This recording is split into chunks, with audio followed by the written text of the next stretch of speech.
Bismillahirrahmanirrahim. Yi wa kai kashi na 14. Masu sauraro kada ku manta da subscribe da liking da comment da kuma share. Sai kafin su kwamishina Aminu su iso kasar Najeriya, mutuwar babban ɗansa ta baza a duniya. 'Yan uwa da abokan arziki sun shiga jimami ba kaɗan ba. Maryam lokacin da ta ji labarin wajen kawo Bala faduwa ta suma, har yanzu bata san inda kanta yake ba. Kasancewar tsakiyar dare suka iso asibiti, suka kai gawar ta kwana a can. A cikin daren nan Shatima ya nufi gidan mahaifinsa da yake unguwar Galadanci. Baffa Liman na zaune saman darduma kamar kullum a ɗakinsa a keɓance, yana neman kusanci da ubangijinsa. Ƙarar taɓa ƙofa ya ji can falo. Bayan kamar minti 10 sai ya ji ana nufo wajen ɗakinsa, yana jin muryar Inno matarsa. Ƙofar ɗakin aka buɗe aka shigo da sallama. Amsawa yana kallon Inno tana riƙe da hannun Shatima. Zamansa ya gyara yana kallon sa. Shatima ya zauna ƙasa kusan mahaifinsa yana faɗin, Baffa baka da dare, ina yini? Liman ya amsa tare da faɗin alhamdulillah. Abdallah lafiya kuwa cikin daren nan? Ina tafiyar da kace za ku yi. Ya jikin na Abdul? Shatima ya yi ƙasa da kansa, fuskar shi na nuna tsantsar damuwa, yana yama mahaifinsa bayanin komai da ya faru. Liman ya bar ta ƙalu inna lillahi wa inna ilaihi raji'un. Abdul ya rasu? Umul kaira hauka, ya Allah ka ba mu ikon cinye jarabawar mu da kaddarar mu. Allah ya ji kan Abdul, ya sa annabi rahama ya cece shi. Kairat Allah ya bata lafiya, ya bata ikon cinye jarabawar da take baibaye da rayuwarta. Amin. Shatima ya amsa da amin. Baffa Inno ta ce, yanzu kuma ya za a yi ka bar Bilkisu ita kaɗai? Za ta iya da jinyar ta kafin ka koma? Shatima ya ce insha Allah, da an yi sadakar uku zan koma. Da Anta Aisha zan tura su zauna. Ta ce ba komai, za ta zauna har na zo. Mun yi magana dakta, ba wata matsala insha Allah. Inno ta goge hawayen fuskar ta ce ai kawai taron za ku tafi, Allah ya bata lafiya. Shatima bai koma can gidansa ba, nan ya kwana wajen mahaifinsa. Sai bayan sallar asuba aka kaisa gidan ya shirya ya nufi gidan kwamishina Aminu, wanda suke cike da jimami. Don bayan sallar asuba gidan kwamishina Aminu ya fara ɗaukar jama'a a ciki, har da Liman Umar da duk wani dangin Shatima na kusa waɗanda suke cikin gari da riga. Misalin karfe 10 na safe aka tattara gawa Abdul. Bayan Aminu ya masa addu'a, ya umarci Abida Ami ta yi masa addu'a. Cikin kuka ta runguma gawar tana faɗin, Abdullahi na yafe maka duniya da lahira, ni dama baka taɓa min laifin komai ba, yanzu shikenan ka riska ka tafi tafiyar ta har abada. Aminu ya janye ta akan gawar. Sauran 'yan uwansa suka masa addu'a, har da Maryam da ta dawo hayyacinta ta dake ta masa addu'a. Haka suna ji suna gani aka fitar da gawar Abdul, aka sallace ta, aka kai sa makwancinsa. Faɗin irin jama'ar da ya samu bata lokaci ne. Dole idan ka shigo wannan ahali su baka tausayi. Har shi Aminin da yake ɓoye damuwarsa, amma kallo ɗaya zaka masa ka gane mutuwar ɗansa ta shige sa. Aziza lokacin da ta ji labarin rasuwar Abdul, har an binne sa hauka ne ba ta yi ba. Ta gigice, ta fita hayyacinta, kuka idanunta sai da suka kumbura. A guje ta shigo falon, duk ana zazzauna ta zube tana kuka tana faɗin inna lillahi wa inna ilaihi raji'un. Abdul Allah ya ji kanka, ka yafe min abin da na maka. Ashe kai din ba mai tsawon kwana bane, ashe ni ba matarka bace. Wayyo duniya, wallahi na ji tsana komai da nake aikatawa. Ashe duniya ba ta da tabbas. Astaghfirullah wa atubu ilaik. Anya kai mutunce a ce duk wanda ta raba sai masifa ta riske shi. Abdul ka tafi ka bar ni, ya zan yi da raina? Kai da ba zan taɓa yafe miki ba. Kowa kallon ta yake a falon cike da mamakin furucinta. Ami idanu kawai ta zuba mata tasbih a hannunta, tana ja idanunta cike tab da hawaye. Shikenan ta rasa ɗanta.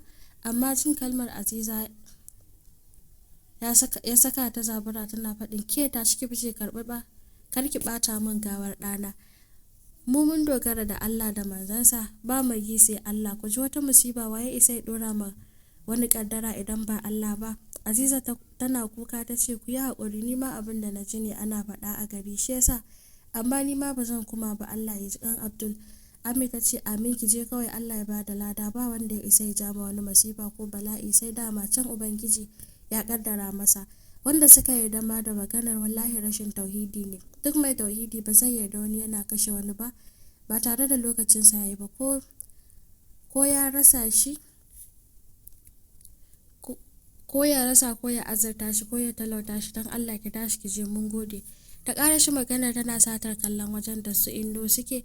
suke zaune sa'an ta Aisha sai ta ji bala'in kunya ta kama ta barin irin mugun kallon da ta ga anta Aisha tana yi ma Aziza na kaskanci. Aziza ta mike cike da kunya ba ta yi tunanin hakan ba. Ta da Amma za ta kama zancenta. Umma Sa'ida ke kallon Ami take da mamaki. Ga abu nan a zahiri ya fito amma sun ƙi su gaskata shi. Baki ta taɓe ta ɓoye a ranta tana faɗin Allah da ya rufa mana asiri da yanzu Salim ne ya rasu. Salim ko da ji rasuwar Abdul bai ji wata damuwa ba da yawa, asali ma farin ciki yake a ganinsa. Khairu ta kusa zama tashi shi kaɗai. Sanye da bugaggiyar shadda farakal yana fesa turare, wayarsa ta ɗauki ringin yana ganin mahaifinsa ya ɗauka yana faɗin hello Faza. Hashim daga can ya ce ashe Salim rashin imaninka har ya kai haka ban sani ba. A ce an yi rashi har an binne baka zo jana'iza ba. Salim ya ce afuwa Faza, wallahi zan tafi, ai dole na je gaisuwa ko dan ya bar min matata ma. Tsaki Hashim ya ja ya ce mahaukaci dai ba zai taba warkewa ba, dan ubanka baka da mata sai Aliya, sauran ka zo ka gwada shirman har a sanya zargi a kanka. A banza a kama ka wallahi, kuma ba inda zan je tunda kai ba za ka taba hankali ba. Ya ƙara shi maganar yana katse kiran. Salim ya sheke da dariya ya ce wallahi akan Jewel a kira da abin da ya fi mahaukaci ma na ɗauka. Ya faɗa yana kiran lamba Abdulrazak abokinsa. Bugu ɗaya ya ɗaga ya ce masa ka zo na shirya mu wuce wajen gaisuwar mijin matata da ya rasa, Abdul Abida Kazaure. Abdulrazak daga can ya ce ni ai ba ɗan iska bane irin ka na tsaya har wannan lokacin ban tafi ba, ai da ni aka binne shi. Yana gama faɗin haka ya katse kiran. Salim ya ɗaga kafaɗa ya ce mutuwar nan fa kowa lokaci yake jira, saboda Allah aini an taimaka min saboda ban kai aikata abin da na yi niyya ba. Abdul ya cika da kansa. Aiko daga haka sai a gane Allah yana so na da Jewel Kairi. Ya ƙara shi magana yana murmushi ya fice daga ɗakin.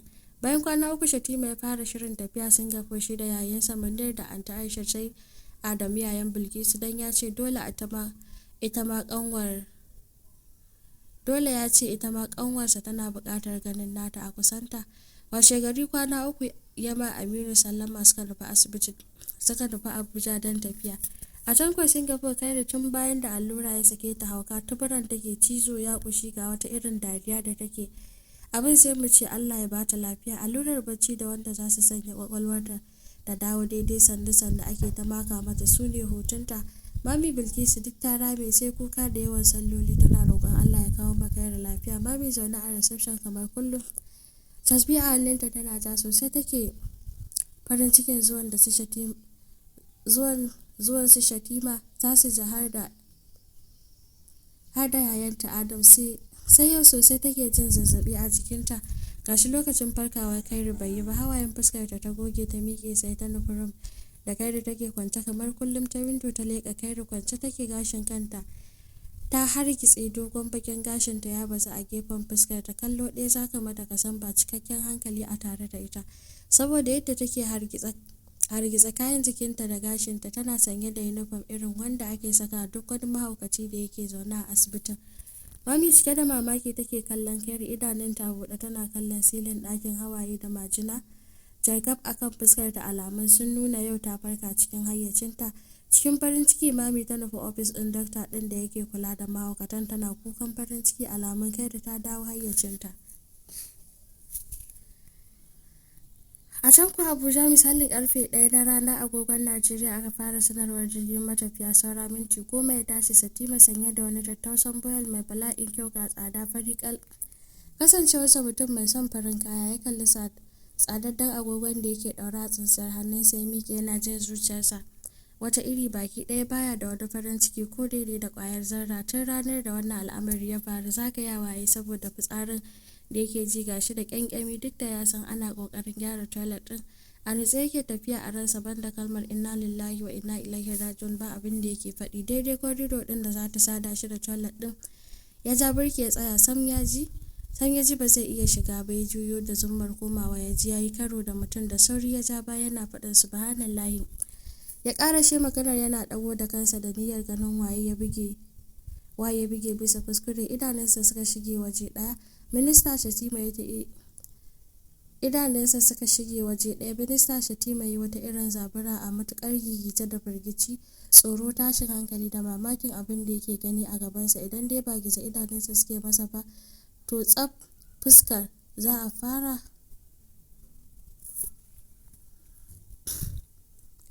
in dai ba gizo idanunsa suke masa ba tsaf fuskar da ba zai bayyana waye ba a gani a fuskar Usman Sak wanda yake tsaye a gabansa sak kamar an tsaga kara, har bakin da dogon hancin idanunsa kawai suka bambanta, amma har gashin girarsa iri ɗaya ne. Haka bakinsa nazarin sakan 5 Shatima ya kafe Usman da idanu. Security Shatima wanda ya yunkuri domin kama Usman, a kuma daidai lokacin Usman ya buɗe baki da niyyar ba shi haƙuri. Ganin minista Abdallah da kansa dan ya san sa a TV, gani irin kallon da Shatima yake ma Usman, ga securitinsa na shirin rike sa, sai Usman din ya dan tsorata. Cikin sauri ya ce, dan Allah ka yi haƙuri yallaɓai, ban kula da kai ba. Shatima ya dakatar da securitin ya masa nuni ya fita. Cikin tattakunsa ya ce, dan saurayi kai dan ina ne? Ba lokaci, amma dan Allah ina so ka ban address ɗinka idan ba damuwa, ok? Usman cike da mamaki ya ce, ni yallaɓai, Allah ya sa ba wani matakin za ka ɗauka a kaina ba.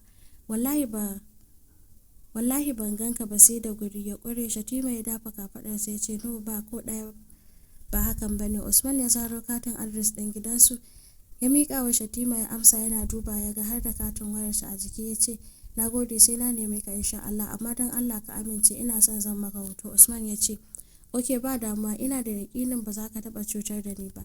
Shatima ya jinjina kansa ya zaro zunguriyar tsadaddiyar wayarsa ya ma Abdul hoto. Ya ce, na gode, Allah ya ma albarka. Ya ƙara shi maganar yana tafiya cikin nutsuwarsa, amma wani ɓangaren hankalinsa ya yi bala'in tashi saboda wani irin al'amari da yake shirin faruwa.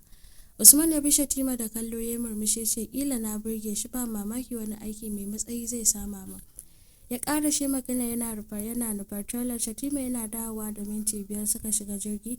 Bayan 'yan mintuna jirgin ya tashi, yayin da jirgin su Usman shi ma ya ɗaga zuwa dutse.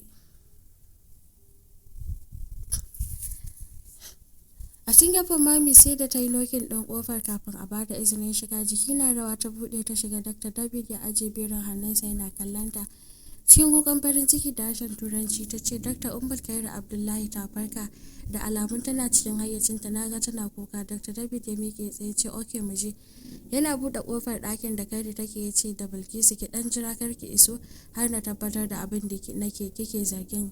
Kai da jinjina a nitse ya karaso wajen gadon yana kiranta, Ummul Khairu tashi muga. Da wani irin sauri Khairu ta waigo ta kalli Dr. David, hawaye sharkaf akan fuskarta. Ta miƙe zaune tana turo bakinta gaba tana harba kafafunta. Dakta ya tafa hannayensa ya ce, bravo, to wace ce waccan? Ya tambaye ta yana nuna mata mami da ta rakuɓe jikin kofa saboda ba za ta manta shakar da ta mata shekaran jiya ba.